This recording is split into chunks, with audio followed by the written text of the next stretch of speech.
Hello everyone, I'm Dustin, and welcome to Let's Look at the Stanley Parable. Let's Stanley with L-E-Y, not to be confused with Stanley, the creator of Marvel. Anyways, this game is created by Galactic Cafe, the main guy being Davey Radin. Sorry if I pronounce your name wrong. It's W-R-E-D-O-N, I believe. I don't know. Um, you can correct me if I pronounce that wrong. Anyways, I will throw down your link down in the description because you actually have a hilarious blog. If you're watching this, I'm speaking as if though I'm speaking directly to him, but I'm speaking to a general audience. Anyways, this game was actually originally a mod for Half-Life 2, what happened was it was greenlit on Steam, and it is now available on Steam for $15. However, I believe it's 25% off today. I'm not sure if I'll be able to get this video out by today, but if it is today, and it's still on 25%, it's about $11 and some odd cents. Now, looking at the main screen right here, we got a very meta screen where I'm looking at my computer, and in the computer I see the screen, and then within that computer screen you've got the screen, and the mouse is doing everything I'm doing. So if I do figure eights, if I do the shape of a penis, ha ha ha, it'll actually follow the mouse. And if you click into options, it gives you all the audio, video, keyboard, and whatnot. There's a little glance of everything that you can do, and it gives you extras. So I'm like, huh, what's extras? So I click into it, and it gives me achievements enabled, or saves disabled. They were both disabled originally, like this. So I'm like, oh, well, obviously I want achievements enabled. So I clicked enable, and it actually gave me, oh hey, it actually gave me the achievement again. But there it is right there. It gave me an achievement called Achievement Unlocked, and um, it kind of like, I don't know, I found this very humorous. So you can tell right away that it's also going to be a very humorous game, the way it presents its stuff. For the sake of the video, I'm going to keep saves off, just to make sure that it starts at the very beginning. And you can watch the credits as well if you wish, and all credit to the developers. So without further ado, let's begin the story. I'll try to keep quiet as the narrator speaks. Sorry if I interrupt him.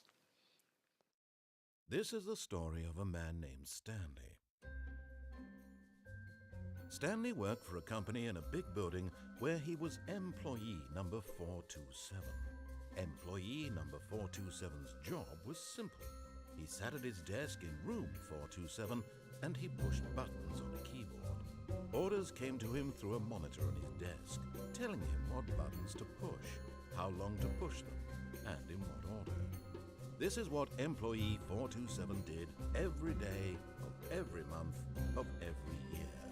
And although others might have considered it soul-living, Stanley relished every moment that the orders came in, as though he had been made exactly for this job.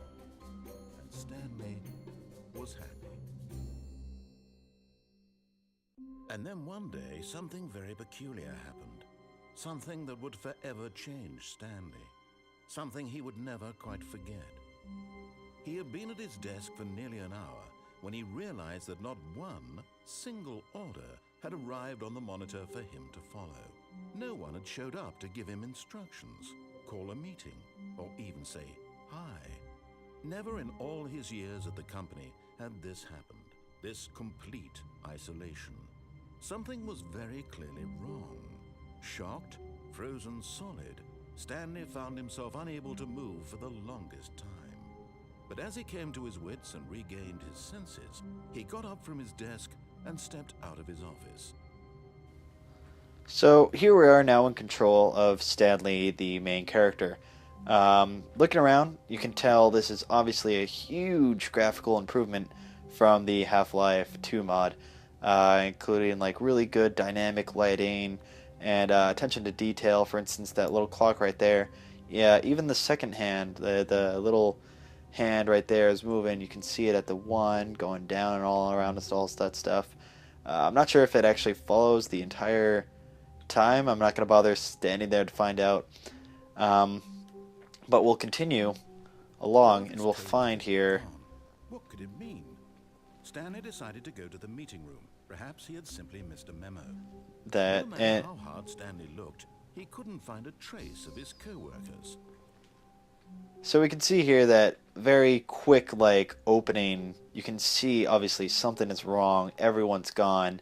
The place isn't necessarily like ransacked or anything.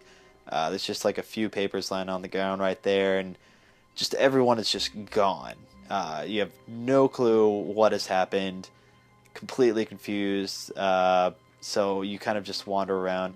The narrator's telling what you're doing, but not necessarily what you are doing. But I'll explain more after Stanley this. came to a set of 2 open doors. He entered the door on his left.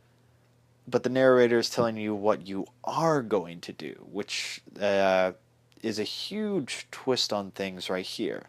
Is that the narrator says he enters the door on the left. Now, this can give you an option of going to the left, as the narrator said, or you can go to the right, disobeying his orders, completely sidetracking the story. Now, this to me feels like a kind of one of those like choose your own adventure books, where it's like turn to page 7 or turn to page 8 to find out what'll happen to you. So, for the sake of narration, the narrator, I will continue following the story down here. But once you do choose, you cannot go back.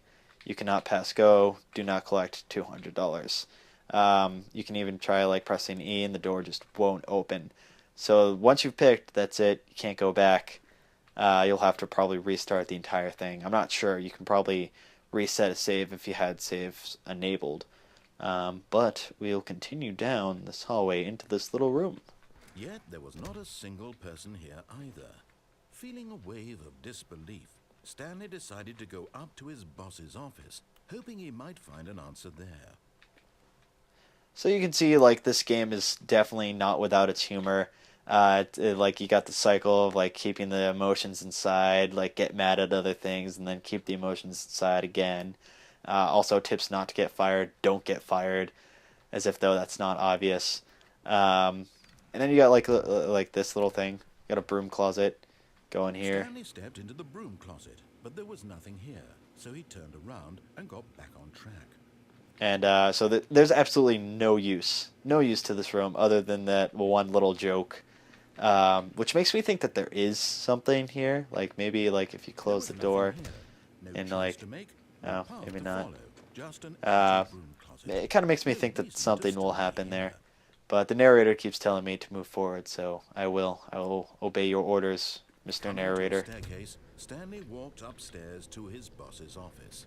Yet again, here's another option. I could go down to disobey the narrator, but for the sake of the storyline, I will continue going up. Actually, hold on, wait, that's interesting.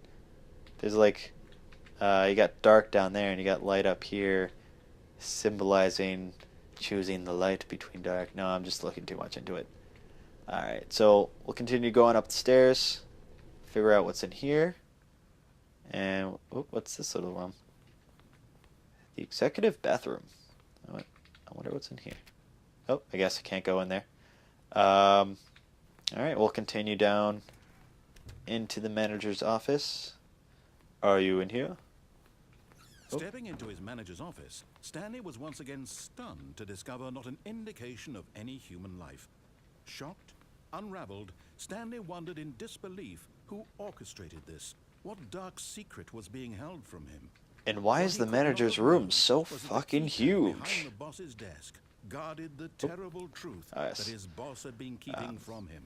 And so the boss had assigned it an extra secret PIN number, 2845. Now, here's an interesting thing. You're playing as Stanley, but you can hear the narrator obviously telling you that the password is 2845.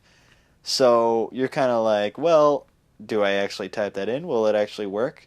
But actually, I'm gonna around twiddling his thumbs. Trying to input anything on the device was useless, since he could never possibly know. So you can see that the narrator is very, very pushy, and you continuing the story, and you're like, well, I don't want to continue the story. Maybe I just want to sit in here and twiddle my thumbs, like you said I did. 4, 5. No, I don't want to do it. I just don't. All right, fine, I'll do it. All right. 2, 8, 4. Oh, shit, no. I did it wrong. Alright. 2, 8, 4, For God, 5. it turns out that the panel's emergency override kicked in. And Wait, what the door heck? just opened all by itself. And I did the Stanley got ahead password. along with the story. Well, Oh, did alright. Well, that was interesting. I guess if you wait too long, it'll just magically open for you. Even though I did do the password. Alright, that was strange. But we'll continue down this little hallway down here. I wonder what's down here, actually. We got a little side door. Oh. Oh. Is this like an actual room? I don't know. I'll test that out myself, but we'll go down the elevator of doom for now, just to continue the story, because I want to get like a little bit into the story, just to show you what might happen. But as I was playing this game, like the very first time, I was in Stanley's shoes, basically, because I had no clue what was going on. And every time the narrator kept saying, like, there was a stirring of emotion in his chest, I actually was feeling that, because I had no clue what was going on. I was like, I actually thought this was going to be a horror game, or like, well, in a way it kind of is, but it's more of like a, oh, that's creepy. It's more of a story, just kind of like following a day in the life of some strange occurrences that happen. But as I continue down here, now this is where things get interesting, because you got this whole thing where it's saying mind control facility. Also, you could escape, so you can choose either one, which will then like lead to a whole like huge story, blah blah blah, whatnot, and that I'll actually leave you hanging with, because I want you, if you find this an interesting story, buy it. Absolutely, it's a fantastic storyline. Is it worth the $15? That's up to you. I personally enjoy this game, so I bought it. But if you like storylines, if you like strange occurrences, if you like British narrating and creepy, like weird things happening to you, I don't know why I sounded like that. Yeah. Then this is a game for you. If not, then you can just not buy it, save your money, go ahead and find another game like Call of Duty or something like that. But until then, this has been Dustin, and this is the Stanley Parable. Check it out. Have a good one.